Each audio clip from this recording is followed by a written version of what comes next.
Bismillahirrahmanirrahim. Assalamualaikum warahmatullahi wabarakatuh. Perkenalkan di sini saya Senadi Jayadi dengan NIM 12030500157 akan mempresentasikan mengenai kerangka naskah akademik berdasarkan Undang-Undang Nomor 12 Tahun 2011 tentang pembentukan peraturan perundang-undangan. Kerangka naskah akademik terdiri dari bab 1 itu ada pendahuluan, bab 2 kajian teoritis, bab 3 evaluasi dan analisis peraturan perundang-undangan terkait, bab 4 ada landasan filosofis, sosiologis, dan yuridis. Bab 5, jangkauan, arah pengaturan, dan ruang lingkup materi penguatan undang-undang, peraturan daerah provinsi, atau peraturan daerah kabupaten kota. Bab 6, ada penutup. Langsung kepada bab 1, pendahuluan. Sebagaimana dinyatakan dalam pasal 1 ayat 3 Undang-Undang Dasar Republik Indonesia tahun 1945 bahwa negara Indonesia adalah negara hukum. Sebagai negara hukum, segala aspek kehidupan dalam bidang kemasyarakatan, kebangsaan, dan kenegaraan termasuk pemerintahan harus berdasarkan atas hukum yang sesuai dengan sistem hukum nasional. Konsep negara hukum juga mempunyai makna bahwa seluruh tata kehidupan berbangsa, bernegara, dan bermasyarakat diatur dalam peraturan perundang-undangan, baik yang terkodifikasi maupun yang belum ataupun tidak terkodifikasi. Salah satunya yaitu terbitnya Undang-Undang Nomor 12 Tahun 2011 yang dilandasi oleh semangat negara hukum yang menghendaki dilaksanakannya pembangunan hukum nasional yang terencana, terpadu, dan berkelanjutan dalam sistem hukum nasional. Pengaturan pembentukan peraturan undang-undang ini selanjutnya diatur secara khusus. Mengenai pembentukan peraturan perundangan adalah pembuatan peraturan perundang-undangan yang mencakup tahapan perencanaan, penyusunan, pembahasan, pengesahan, ataupun penetapan dan pengundangan. Setiap penyusunan satu rancangan undang-undang harus ada naskah akademiknya. Pandangan ini ditegaskan dalam penjelasan umum Undang-Undang Nomor 12 Tahun 2011 yang menyatakan bahwa undang-undang tentang pembentukan peraturan perundang-undangan merupakan pelaksanaan dari perintah pasal 22A Undang-Undang Dasar Negara Republik Indonesia tahun 1945 yang menyatakan bahwa ketentuan lebih lanjut mengenai tata cara pembentukan perundang-undangan diatur lebih lanjut dengan undang. Salah satu substansi Undang-Undang Nomor 12 Tahun 2011 adalah mengatur tentang keberadaan naskah akademik.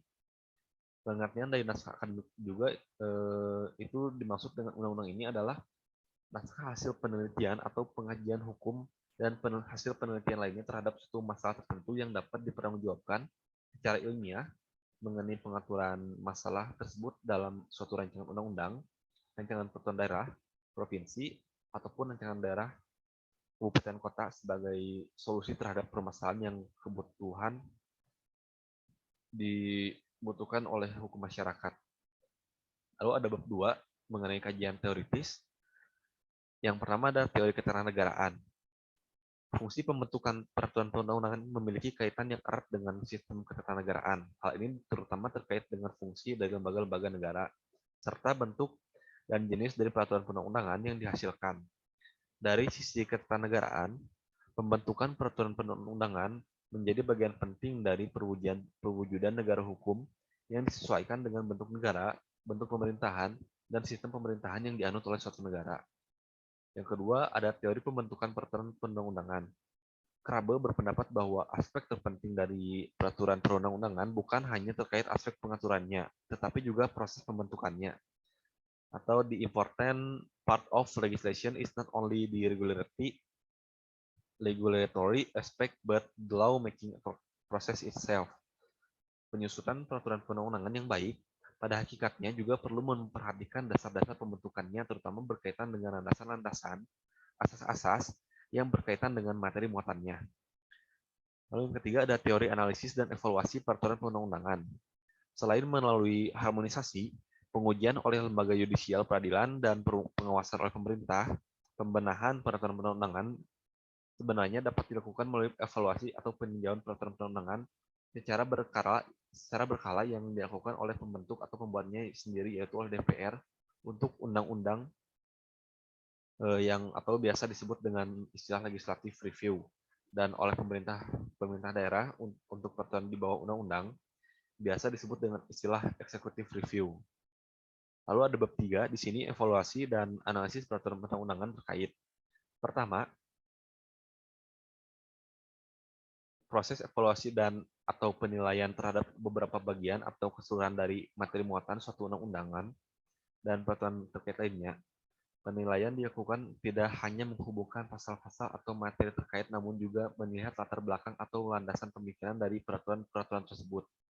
Hasil penilaian tersebut setidaknya kemudian akan menghasilkan gambaran yang baik bahwa peraturan yang dimaksud itu diterima oleh masyarakat, implementatif, dan efektif sehingga dapat mempertahankan ataupun sebaliknya sudah tidak sesuai dengan kebutuhan hukum di masyarakat sehingga perlu dilakukan perubahan, penyempurnaan ataupun bahkan penggantian. Kedua, ada analisis dilakukan dengan suatu metode atau dasar analisis yang antara lain berbasis pada teori perundang-undangan, pengertian peraturan perundang-undangan, pengelompokan norma hukum, hierarki peraturan perundang-undangan, maupun muatan yang dikandung dalam peraturan perundang-undangan, efektivitas peraturan perundang-undangan, serta hak menguji terhadap peraturan perundang-undangan. Yang keempat, ada bab 4 itu mengenai landasan filosofis, sosiologis, dan yuridis. Landasan filosofis, undang-undang dapat digambarkan sebagai cermin dari cita-cita kolektif suatu masyarakat tentang nilai-nilai leluhur dan filosofis yang hendak diwujudkan dalam kehidupan sehari-hari melalui pelaksanaan undang-undang yang berkesangkutan dalam kenyataan.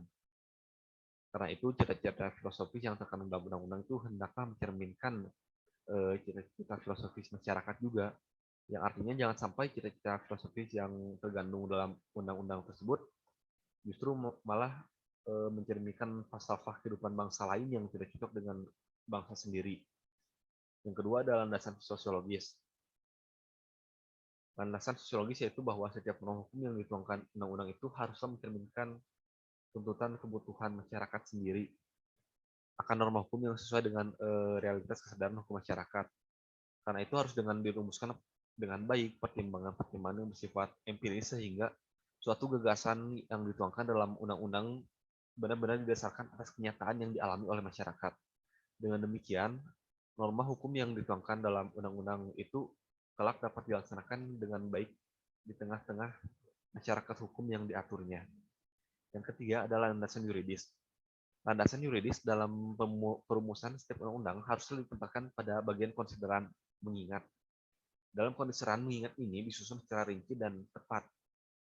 Di sini ada dua. Yang pertama, ketentuan Undang-Undang Dasar 1945 yang dijadikan rujukan, termasuk penyebutan pasal dan ayat atau bagian terbentuk dari Undang-Undang Dasar 1945 harus ditentukan secara tepat. Yang kedua, undang-undang lain yang dijadikan rujukan dalam pembentukan undang-undang yang bersangkutan harus jelas disebutkan nomornya, judulnya, dan demikian pula dengan nomor dan tahun lembaran negara dan tambahan lembaran negara. Selanjutnya ada bab 5, jangkauan, arah pengaturan, dan ruang lingkup materi muatan undang-undang, peraturan daerah provinsi, atau peraturan daerah kabupaten kota. Sasaran yang ingin dicapai yaitu penyusunan RUU tentang perubahan atas Undang-Undang Nomor 12 Tahun 2011 tentang pembentukan peraturan perundang-undangan dimaksudkan untuk penyempurnaan proses pembentukan peraturan perundang-undangan di tingkat pusat dan daerah. Yang kedua, jangkauan dan arah pengaturan rancangan undang-undang perubahan atas undang-undang Nomor 12 Tahun 2011 tentang pembentukan perundang-undangan adalah yang pertama memberikan pengaturan mengenai kedudukan DPR dalam pembentukan undang-undang sesuai dengan putusan MK. Nomor 92 garing PUU strip XX garing 2012. Yang kedua ada memberikan ketegasan mengenai materi muatan masing-masing jenis peraturan perundang-undangan dan hierarki peraturan perundang-undangan dan juga prosedur pembentukan yang baik, akuntabel, dan transparan baik di tingkat pusat maupun tingkat daerah. Yang ketiga, memberikan ketegasan dan melakukan pembentukan peraturan daerah yang baik, akuntabel, dan transparan. Dan yang terakhir, memberikan pedoman dalam evaluasi peraturan perundang-undangan. Pihak-pihak yang terkait dalam pembentukan ini, bagaimana diatur dalam RUU, yaitu DPR, DPD, dan lembaga negara lainnya, memiliki kewenangan membentuk peraturan, kementerian di lingkup pemerintah pusat serta dinas, biro, dan bagian hukum di lingkup pemerintah daerah sebagai pemrakarsa dan masyarakat yang memiliki hak untuk berpartisipasi dalam pembentukan peraturan perundang-undangan. Lalu ada bab 6, bagian penutup, simpulan. Perubahan Undang-Undang Nomor 12 Tahun 2011 didasarkan pada landasan filosofis Pancasila sebagai dasar dan ideologi negara serta sekaligus dasar filosofis negara sehingga setiap materi muatan peraturan perundang-undangan tidak boleh bertentangan dengan nilai-nilai yang terkandung dalam Pancasila. Landasan sosiologis di sini merupakan pembenahan pembentukan peraturan perundang-undangan baik segi kualitas maupun kuantitasnya. Landasan yuridis pembentukan Undang-Undang Nomor 12 Tahun 2011 didasarkan pada keadanya kebutuhan peraturan perundang-undangan yang efektif dan efisien dan prosedural pembentukan peraturan perundang-undangan yang disesuaikan dengan administrasi pemerintah dan Undang-Undang Dasar Negara Republik Indonesia tahun 1945 serta kehidupan masyarakat global.